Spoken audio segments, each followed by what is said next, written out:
Witam mój cały kryptogang. Witam na kanale Kryptonol. Zaczynamy od spojrzenia na wykres Bitcoina. Zobaczymy sobie, jakie punkty i ceny są ważne do obserwacji oraz zobaczymy, co może stać się w przyszłości z ceną BTC. Oraz zapraszam na newsy ze świata kryptowalut. Zaczynamy! Na zdjęciu widzimy wykres ceny Bitcoina w ujęciu dziennym. Wykres ten pokazuje historyczne wahania ceny Bitcoina na przestrzeni kilku lat, od 24 do 25 roku. Na wykresie możemy zauważyć kilka wyraźnych linii oporu i wsparcia. Linia wsparcia w okolicach 76 a 72 tysiące USD. Widoczne jest, że cena Bitcoina kilkukrotnie próbowała przebić się powyżej tego poziomu wcześniej, ale za każdym razem była odrzucana. Teraz ta dawna linia oporu stała się wsparciem dla Bitcoin. Linia oporu na poziomie około 52 tysiące USD. Jest to kolejny ważny poziom, który cena Bitcoina próbowała kiedyś przełamać, ale bez powodzenia. Zauważcie proszę, że dawne linie wsparcia stają się oporami. Jeżeli te ceny zostaną przebite i retest okaże się porażką, to myślę, że cena Bitcoina może skończyć w niedługim czasie w okolicach 50 do 60 tysięcy dolarów. Linia wsparcia na poziomie około 72 tysięcy USD to kolejny kluczowy poziom, który stanowi istotną barierę dla wzrostu ceny Bitcoina. Jeżeli teraz BTC zejdzie poniżej tej ceny, to trend spadkowy może BTC utrzymany. Jak dla mnie na wykresie Bitcoina zarysowany jest widoczny wzór dwóch szczytów BUT, Dyspros, więc obserwujemy tak naprawdę, co się stanie w najbliższym czasie. Teraz szybki luken na wykres XRP. Tworzy się tam wzór, który jeżeli dojdzie do skutku, to tak jak cena BTC może podążyć na dół. Popatrzmy razem. Na wykresie przedstawiającym cenę kryptowaluty XRP widoczny jest wyraźny wzór przypominający głowę i ramiona. Jest to jeden z klasycznych wzorców analizy technicznej, który często sygnalizuje odwrócenie trendu. Oto kluczowe elementy tego wzoru. Szczyt. Cena XRP osiągnęła najwyższy poziom, tworząc pierwszą głowę wzoru. Lewe ramię. Po osiągnięciu maksimum cena zaczęła spadać, tworząc lewą część ramion. Prawa głowa. Następnie cena odbiła się i utworzyła drugi, wyższy szczyt, czyli prawą głowę. Prawe ramię. Po osiągnięciu drugiego szczytu cena ponownie zaczęła spadać, tworząc prawą część ramion. Linia szyi. Linia łącząca dwa dołki po lewej i prawej stronie ramion wyznacza linię szyi tego wzoru. Wzór głowy i ramion jest uważany za silny sygnał odwrócenia trendu wzrostowego. Przebicie linii szyi może wskazywać na dalsze spadki ceny XRP. Inwestorzy zwykle uważnie obserwują ten wzorzec, aby podejmować decyzje inwestycyjne. W tej części odcinka porozmawiamy o kontrowersyjnej propozycji Elona Muska, który chce przejąć pełną kontrolę nad siecią Ethereum. Co to oznacza dla przyszłości tej kryptowaluty? Zostańcie z nami, aby się dowiedzieć. Musk złożył propozycję do fundacji Ethereum, która pozwoliłaby jego grupie inwestycyjnej na przejęcie większościowych praw głosu w sieci Ethereum. To oznacza, że mógłby jednostronnie zmieniać protokół Ethereum, dostosowywać parametry stakowania i zmieniać zasady emisji ETH.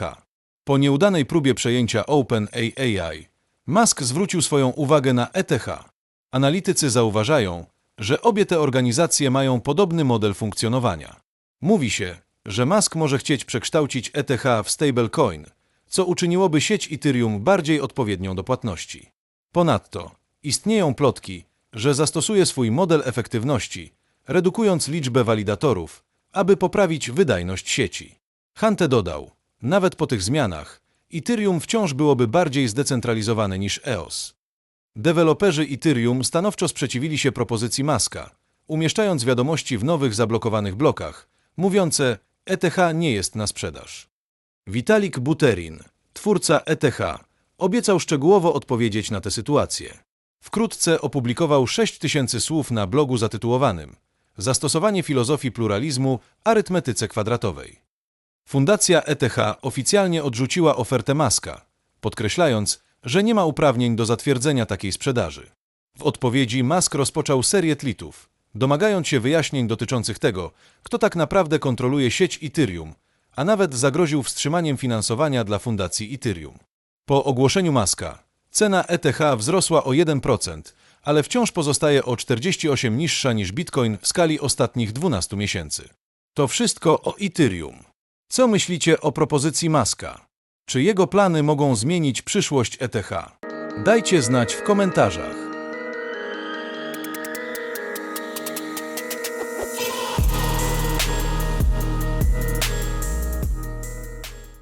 Omówimy poczynania Rafała Zaorskiego, który po raz kolejny udowadnia, że gra w swojej własnej lidze.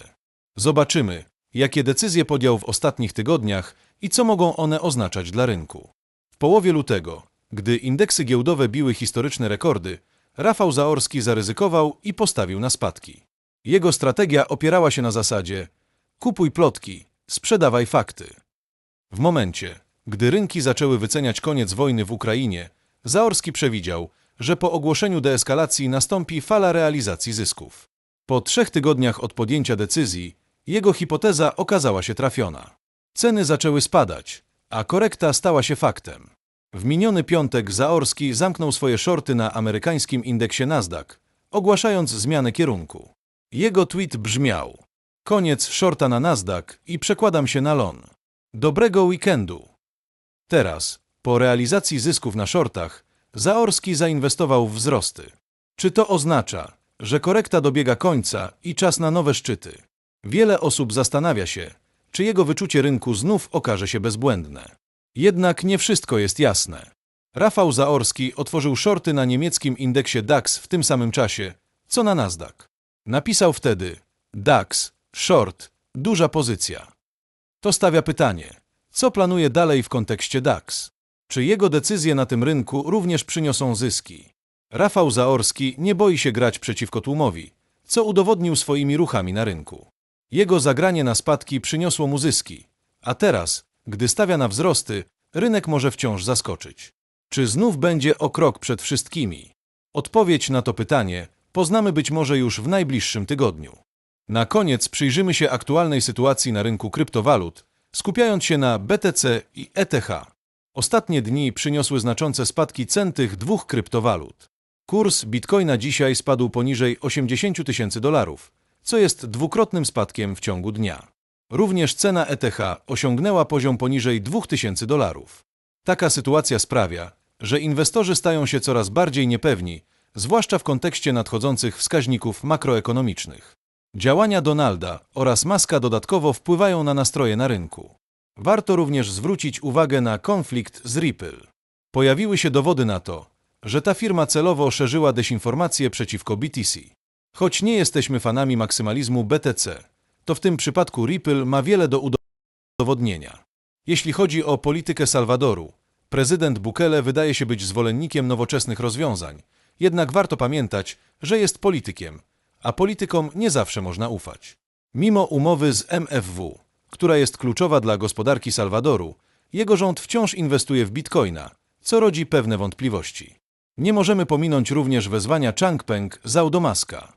Zhao zwrócił uwagę na problem kryptoscamów na platformie X, gdzie roi się od oszustw, a Musk wielokrotnie obiecywał, że zrobi porządek, jednak efekty są wciąż niewidoczne. Na koniec, słowa Donalda o niewielkich zakłóceniach gospodarczych negatywnie wpłynęły na rynki, a obecnie obserwujemy, jak rynek weryfikuje wszystkie plotki i fakty, które dominowały w ostatnich miesiącach. To tyle na dziś. Jakie są Wasze przemyślenia na temat obecnej sytuacji na rynku kryptowalut? Czy uważacie, że spadki cen się utrzymają? Dajcie znać w komentarzach. Wiadomo, że dobre chłopaki i dziewczyny dają łapki pod filmem, a kto nie daje i nie subskrybuje, to mogą go ominąć najnowsze wiadomości. Do zobaczenia w następnym odcinku. Dziękuję.